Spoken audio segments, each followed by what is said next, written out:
What's going on, you guys? Like, welcome you guys to the channel. It's your boy Big Dog back with another one take review. Today I got one for Conjuring. Excuse me, the devil made me do it. I'm actually a fan of the Conjuring franchise because it is a franchise now. I'm not really big into horror, but over the past few years I have gotten into horror. The recent Halloween film, It, Invisible Man, Hereditary, feels like that have really made me start to appreciate horror movies more. And the Conjuring franchise and City and stuff like that. It really made me appreciate horror movies more because like sometimes they're horror movies, but they're also just like good movies. And I do think I enjoyed this one as well. Basically, I give you a synopsis. I don't like reading the synopsis. Paranormal investigators Ed and Lorraine Warren take on one of the most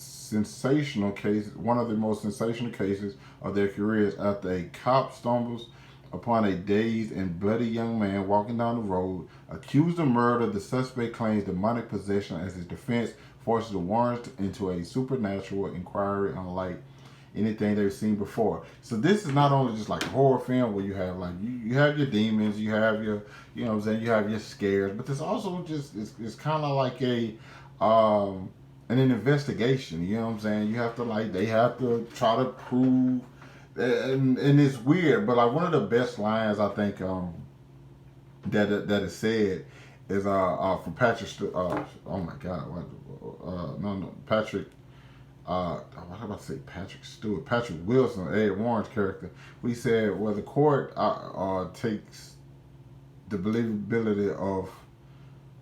Well, it takes into account. I'm gotta paraphrase it. It takes into account that God is real when every time somebody places their hand on the Bible and swears oath, and like, so why makes them think they want to take the devil into consideration? Because this kid, one, doesn't know what happened, doesn't know what he's did, and it's not, and the demon in this is a little bit different. It's not one of those cause havoc, kill everybody demons. You know what I'm saying? It doesn't necessarily feel like that.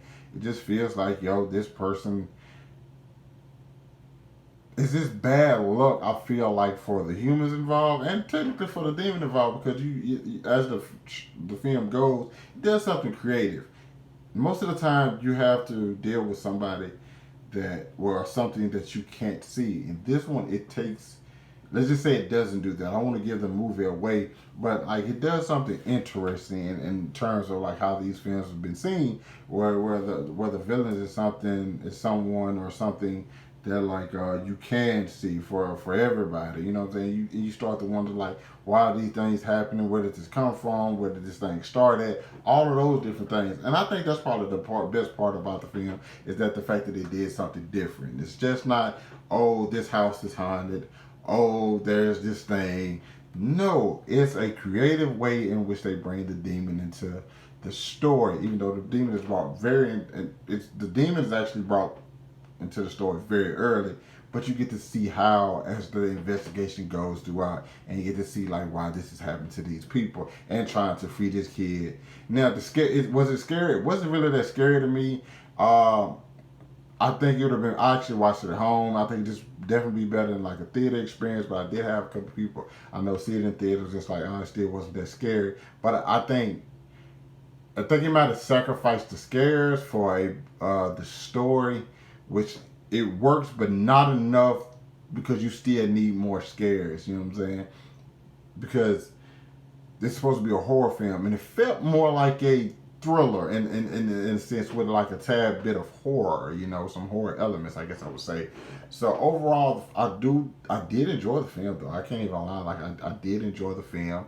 It was good enough to like get through, and like I said, I do like the direction that they took it with, like how they introduced like I guess y'all would say the quote unquote villains in this thing. So yeah, I thought the actors obviously were phenomenal. This is like their their stamp. I thought the directing was good. Nothing blew me away. But like I said, I commend them on the risk they took in taking a different direction for like these types of films. And I think it did work out in the end. You know what I'm saying? So overall, I give The Conjuring, The Devil Made Me Do It, a C plus. definitely, I recommend you checking out. It's one of the horror films that I'm like, okay, that's cool. I can actually watch it again.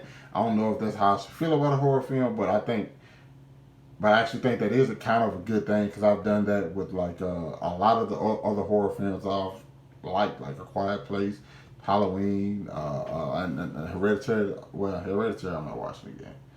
Okay, I lied about that. I'm not watching that again. But like, you know what I'm saying? Some horror films were just like actual good movies, so you know what I'm saying, they have some rewatchability. But yeah, you guys, if you've seen it, let me know what you thought about it down in the comments. Hit that like button, subscribe to my channel. Thanks for watching the video. Hope you guys are staying safe. I'll catch up with you guys later.